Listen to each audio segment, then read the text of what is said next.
BLS international 2005 में company की स्थापना हुई है। वीजा, पासपोर्ट और सिटीजन सर्विसेज के लिए दुनिया की 3 सबसे बड़ी कंपनियों में से एक है।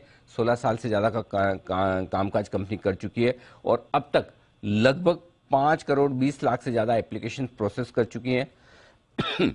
46 से ज़्यादा सरकारें इस कंपनी की ग्राहक हैं और 66 से ज़्यादा देशों में कामकाज है कंपनी का। आइए मुलाकात करते हैं कंपनी के joint managing director Shikhar Agarwal साहब हमारे साथ कार्यक्रम में हो रहे हैं शामिल।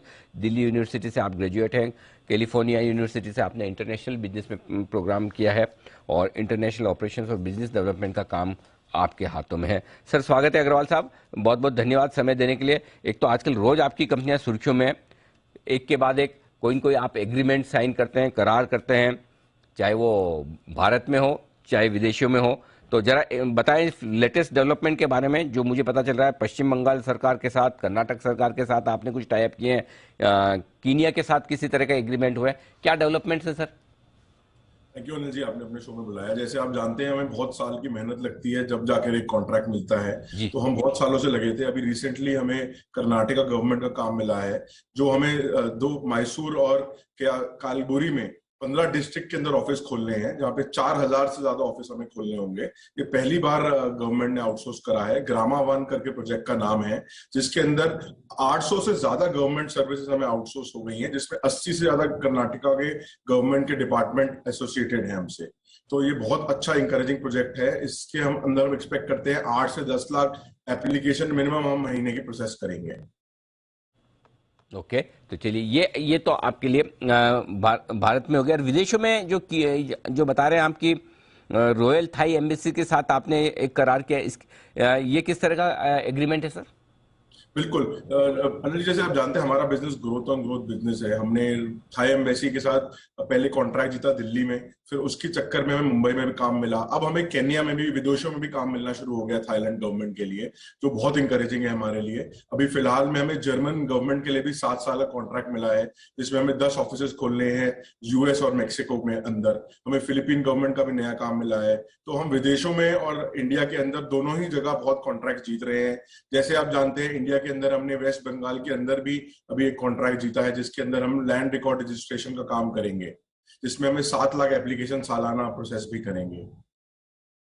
तो ये आपके लिए पश्चिम बंगाल में भी और कीनिया सरकार के लिए सर्विसेज देने का भी काम काज है। अच्छा सर, अब है ना थोड़ा एक ग्लोबल मूड माहौल पर आपसे राय लेना चाहता हूं, क्योंकि आपकी तो कंपनी 66 देशों में है। जो और आपने 2008 वाला माहौल भी देखा है, जब रेसेशन जैसा हाल था अमेरिका में, कई देशों में।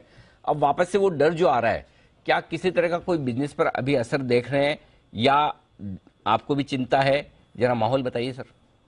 देखिए, अगर अनिल जी बात करें हमारे बिजनेस की, जहाँ पे ट्रैवल और ई गवर्नेंस की बात करें, तो हमें नंबर्स तो 2019 से ज्यादा नंबर दिख रहे हैं, जिन देशों में प्रॉपर सिनेरियो नॉर्मल आ गया है। जैसे हम बात करें इंडिया से या अफ्रीका से या यूके से, हमें नंबर्स बहुत ज्यादा बढ़ने लग गए हैं। ई गवर्नेंस के अंदर भी हमें कामकाज बढ़ रहा है। तो हमारी इंडस्ट्री के अंदर तो हमें बहुत ज्यादा ग्रोथ दिख रही है।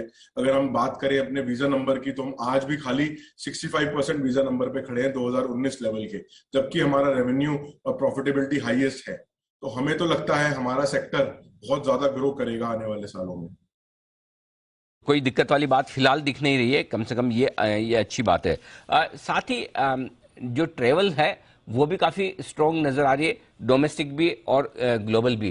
क्या इसमें किसी तरह की कोई कमी होने के संकेत हैं या फिर अभी भी मजबूत है? और दोनों तरह के, लेजर ट्रेवल और बिजनेस ट्रेवल, उन दोनों पर क्या आउटलुक है सर? अनिल जी, मैं पर्सनली बताता हूँ, मैं खुद अभी लास्ट हफ्ते ट्रैवल कर रहा था। कोई टिकट नहीं मिल रही, एयरपोर्ट सारे फुल है, होटल्स नहीं मिल रहे।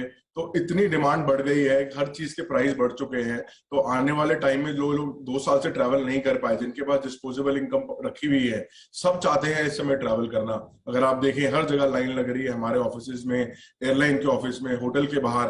तो मेरे को लगता है ट्रैवल बहुत बढ़ रहा है और आने वाले सालों में नए नए डेस्टिनेशन लोग चुन रहे हैं। जैसे आप बात करें स्पेन की, थाईलैंड की, इंडिया से अब नंबर 1 डेस्टिनेशन बनने चाह रहे हैं।